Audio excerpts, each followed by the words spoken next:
This video is on gravitational potential energy and gravitational potential. Question 1. The following problem refers to gravitational potential energy E sub p. Part A. Define gravitational potential energy E sub p. Is it a scalar or a vector? The gravitational potential energy E sub p is the work done in bringing all the masses of the system to the present positions, assuming that they were originally at infinity. Gravitational potential energy E sub p is a scalar. This is good for us because we don't have to deal with vector components. Part B. What is the equation of the gravitational potential energy E sub p of an object when it is near the surface of a planet? What is a general equation of the gravitational potential energy E sub p? What is the significance of the negative sign? What are the units of gravitational potential energy E sub p? So when we are near the surface of a planet, gravitational potential energy is mg delta h. And hopefully you recall that. In general, it's minus g mm over r. Same units, joules and joules. The negative sign tells us that gravitational potential energy is always an attractive force. Question 2. What would be the gravitational potential energy of a 5.2 times 10 to the 5 kilogram rocket orbiting Saturn at an altitude of 1 times 10 to the 4 kilometers?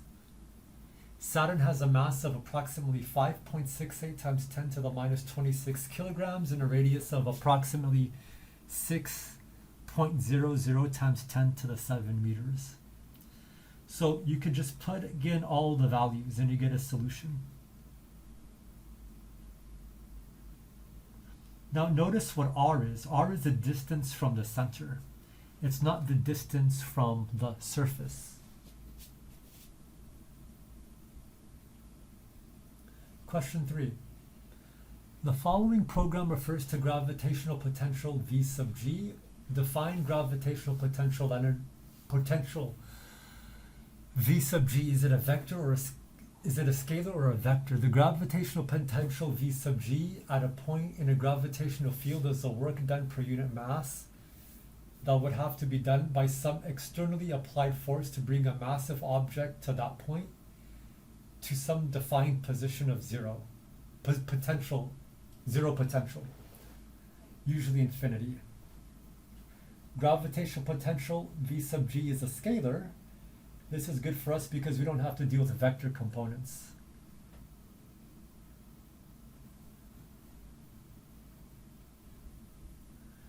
Part B. What is the equation for gravitational potential V sub g? What are the units of gravitational potential? It's minus gm over r. Has units of joules per kilogram. A minimum of one object is required to determine the gravitational potential V sub g at a point. This is important. Gravitational potential energy and gravitational potential are not the same. Compare the definitions, equations, and units. Question 4. Determine the gravitational potential at point P from 3 massive objects. Massive means they have mass. So, to bring these objects in from infinity, we have this equation. V1 plus V2 plus V3. That's how much energy it takes per kilogram to move these 3 objects to those positions. Question 5. What is the relationship between the gravitational field strength G and the gravitational potential V sub G? This is the relationship.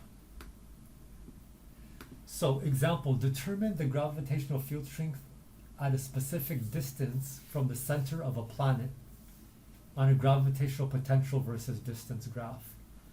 The solution is to draw a tangent line and measure the slope to determine the gravitational field strength at that distance.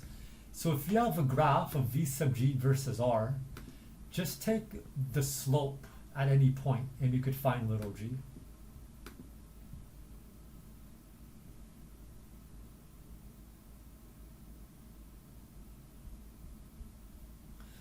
Question 6. What is constant in a gravitational equipotential surface?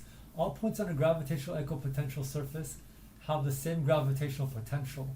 No work is required to move a mass along a gravitational equipotential surface.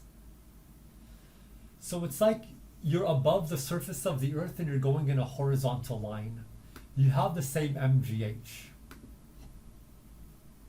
Question 7. How much work is done in moving a mass along the same equipotential surface? Is 0 joules.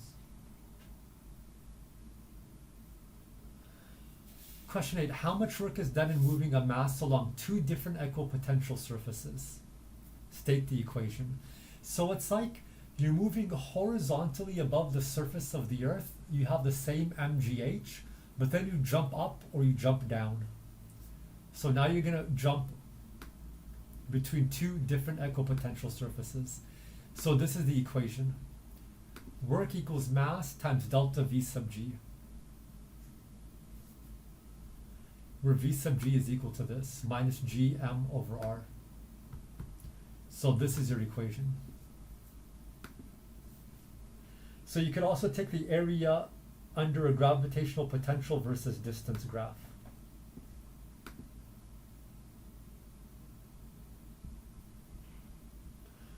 Question 9. What is the relationship between an object's gravitational equipotential surface and gravitational field line? They're always perpendicular to each other.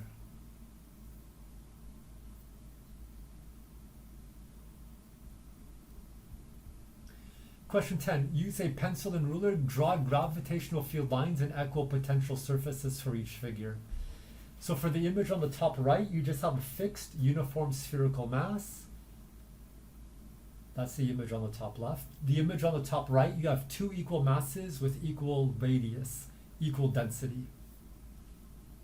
They're fixed. This image here, you have two fixed uniform spherical masses with M1 having a greater mass than M2, much greater. So you can see the blue lines are gravitational field strength lines, and the green lines or green curves are equipotential curves. So if you only have one mass, that's a sphere, if you draw a perfect circle around it, that's an equipotential surface. If you have two masses, same mass, same density, same radius, it's like you're drawing an infinity sign or a number 8. And if you walk along any of these green lines, the same curve, you have the same potential, gravitational potential. Same thing with this.